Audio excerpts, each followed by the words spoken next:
As you know, Alex Jones is upsetting lots of his fans. And he's doing it because they feel like he's taking the side of the deep state and attacking Candace Owens. And that he's flipped 180 on what he normally does. So now, you know, I have great affection for Alex. And I just want to show you what he's saying now about Candace Owens. It's pretty strong, pretty out there. Let's listen. I remember saying that, I said, I got to investigate her now. I got a bad feeling.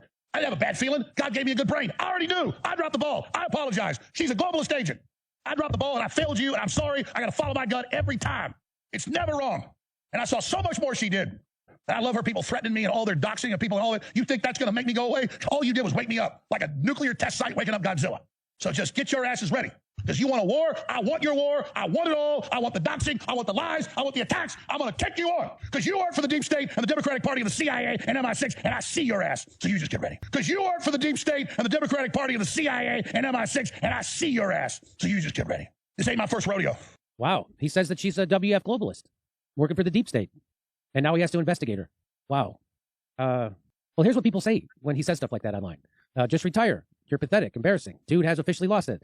The guy is a tinfoil hat Looney Tune. Well, they've been saying that about him forever. And he's been right about a lot of stuff. Have some self-respect and just retire. So that's the kind of thing people are saying about Alex. Again, I want to get Alex back on the let's investigate this instead of let's investigate Candace Owens, because it doesn't matter what you find out about Candace Owens. It doesn't matter what you find out about Candace Owens. None of it matters as long as someone who is doing the right thing is looking into it. As long as someone's looking into it, none of it matters as long as someone who is doing the right thing is looking into it. So I'm going to go check out something else. Let's not fight each other. Why is everyone fighting? Here's the other thing, okay? If we are fighting, that is the goal of the actual enemies of this entire thing. It's the most important thing that I could possibly communicate to people, okay? This is a very simple equation. Candace is a dragon. Candace, never going to take a backward step. Never. Never. Okay? If you come at Candace aggressive, she is going to fight you. That is what she's going to do. There is no question about this. It does not matter. It makes no difference. She will literally fight them to the death. She'll slit their throat. She's a killing machine. She's a dragon. This is what she does, okay? Will literally fight them to the death. She'll slit their throat. She's a killing machine. She's a dragon. She's a killing machine. She's a dragon. This is what she does, okay? Alex Jones, okay? He's a steamroller, dude. So what happens when a steamroller hits a dragon? If they go at each other aggressive, it only escalates, and the two sides are going to fight like there's no upside in the two of them fighting at all. Everyone wants the same. Then it leads nowhere. Well, I'll stop that. You get the point. If you find yourself making this about Candace Owens, they win. If you find yourself following a lead that she has given on her show and it leads nowhere, and then you just go, well, then she's discredited. That's exactly what they want. That's how they win. They win by you not understanding how an investigation works. An investigation works by you following every lead. And if it leads nowhere, then it leads nowhere. But people don't want her following leads because it will lead somewhere that they don't want. Possibly Israel, possibly the FBI, possibly the military, possibly the people at TPUSA, possibly the head of his own security, Brian Harple. We don't know where it's going to lead, but that's what they're afraid of us finding out. And here's the best defense. So this guy, he does a great job here. This is Jesse on Fire. Let's listen to how he defends Candace Owens. And I think he makes a lot of sense here. The people who are attacking Candace fundamentally do not understand what her role in this entire thing is. She is the magnetic center of an open source investigation. She is not supposed to only put pure factual information on her show. She puts clues on her show. That's right. She has a tip line getting thousands of tips every single day. She does her best to vet the ones that come in, and then she puts those on her show, and then the community chases them down. It doesn't matter if you don't believe this one or you do believe this one. It's your responsibility to chase down the ones that you do believe, and you look into them, and then you share them with other people, and then they share them with Candace, and then we develop the case that way. We're solving this together. Stop attacking her. We're solving this together. Stop attacking her. All right, I know it's been days since this came out, but I just laughed so hard when I saw this. I mean, please watch the entire thing on your own. Both videos, I had two of them. None of it matters, he says, as he's holding up the OK sign. Exactly. Because we understand the truth. And look at that. Yes, he's gotten a YouTube award.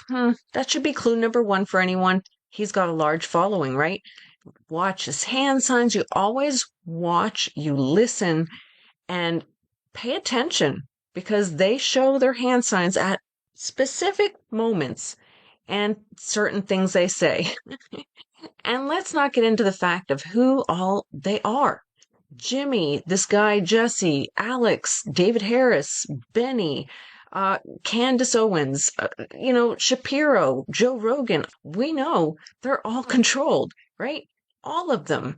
Even Bongino. Wow, he's getting a lot of attacks on his channels as he's saying he's going back to the channel, because they're all the same. Tucker and all of them, they were all aligned with Charlie Kirk and his whole TPUSA, just like all of them are. You don't even have to look into Erika anymore. Honestly, we already understand. yes, thanks to the corporate news because they control everything and people trust them. Oh, yes, the Jesuit own it. I mean, I don't know how far you want me to say who they all are because they are all club members. Every single one of them, they're all aligned to each other, or then they're the opposite that they have to talk against the other party. But they're all paid, right? And they're all in clubs. They might look like they're enemies on the screen, but they're all friends behind closed doors. And this was interesting, what I saw about the police must reveal if they're a part of the Freemasons. You know, honestly, anyone who gets up higher and is anywhere in the limelight, we already know who they are. I found this to be interesting, but yet I don't trust the story at all. I don't trust any of it. And, and yeah, even Candace Owens came out and said she was a Mason. Look at those hand signs too. They love using hand signs. They all are going to use them. Charlie and his wife are controlled. She's a Knights Templar, Knights of Malta, whatever you want to call that cross there on the right. We know she's in the club. She's been trained from as a young person. And I'm going to say person because